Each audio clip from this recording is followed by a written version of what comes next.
Hello friends, क्या आपने कभी सोचा है कि हम मूवमेंट कैसे कर पाते हैं? जैसे हमारे हम्स का मूवमेंट हो गया, लेग्स का मूवमेंट हो गया, फ्लेक्शन करना हो गया, एक्सटेंशन करना हो गया, रोटेशन करना हो गया, ये सब हम कैसे परफॉर्म कर पाते हैं? Because of joints. तो जॉइंट्स बेसिकली होते क्या हैं? जहाँ पे दो बोन्स आपस में आके जुड़ती हैं, उस नोच को हम जॉइंट्स बोलते हैं।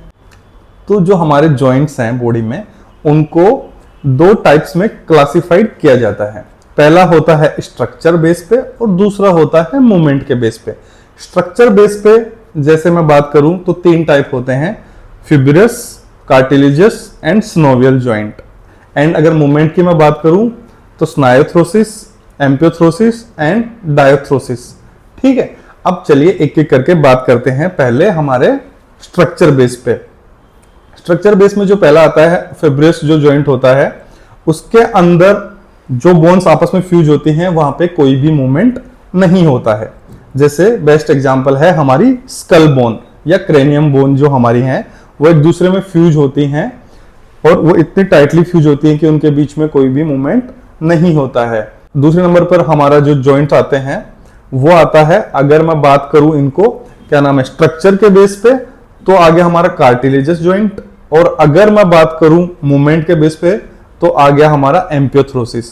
इनके अंदर क्या होता है कि दो बोन्स के बीच में थोड़ा थोड़ा मूवमेंट प्रेजेंट होता है, बहुत थोड़ा थोड़ा। इसका जो है बेस्ट एग्जांपल है हमारी वर्टिब्रे, जिनके अंदर की एक थिक पैड जैसा कार्टिलेज प्रेजेंट होता है, जो कि हमारी बोन्स में थोड़ा थोड़ा मूवमेंट करने में हमारी हेल्प करता है। लेकिन हमारी सभी बोन्स के बीच में प्रेजेंट होता है, जितने भी हमारी वर्टिब्रे हैं, तो उसकी वजह से क्या थोड़ा थोड़ा मूवमेंट मिला के बहुत सारा मूवमेंट हो जाता है। इसकी वजह से हम हाइपर एक्सटेंशन कर सकते हैं, ठीक है, साइड फ्लेक्शन कर सकते हैं, रोटेशन कर सकते हैं।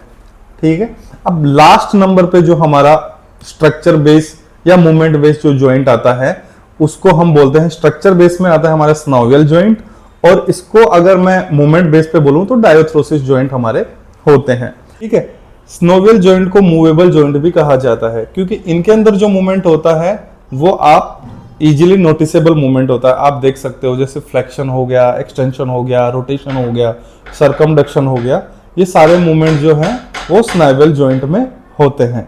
अब इसके अंदर मेनली 5 टाइप्स दिए गए हैं, 5 टाइप के जॉइंट होते हैं। सबसे पहला जो जॉइंट आता है वो हमारा आता है ball and socket joint. Ball and socket से आप जैसे नाम से ही समझ पा रहे हो, एक बॉल है और एक सॉकेट उसके अंदर आके लगता है। इसके अंदर ये जो हमारा जॉइंट है ये सबसे ज्यादा एक्सिस में मूव करता है, या जितने भी मैं कहूं जितने भी हमारी बॉडी में जॉइंट है उनमें सबसे ज्यादा एक्सिस में, सबसे ज्यादा प्लेन में ये मूव करता है। ये एक्सटेंशन कर सकता है, फ्लेक्शन कर सकता है, रोटेशन कर सकता है, सरकमडक्शन कर सकता है, अडक्शन अबडक्शन कर सकता है।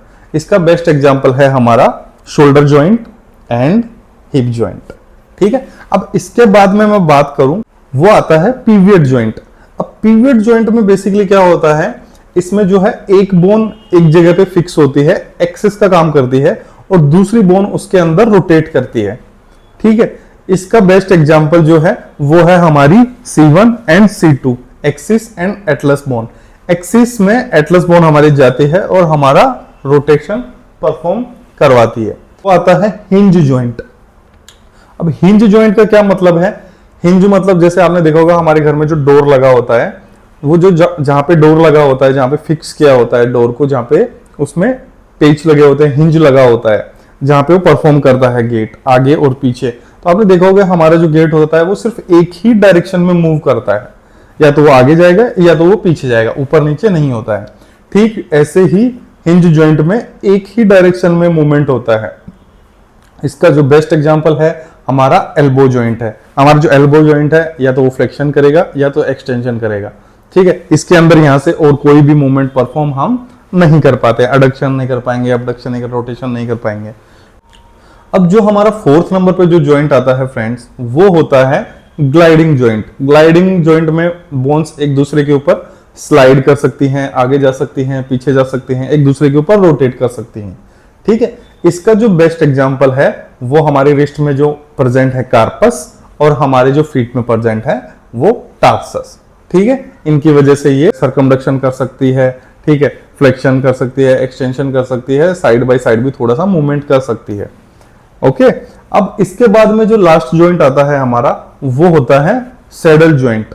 अब सैडल जॉइंट में क्या होता है, दो बोन एक दूसरे में ऐसे फ्यूज होती है। मानिए समझिए कि जैसे हमने लेंस के बारे में पढ़ा होगा स्कूल में, कॉनकेव और कॉन्वेक्स लेंस।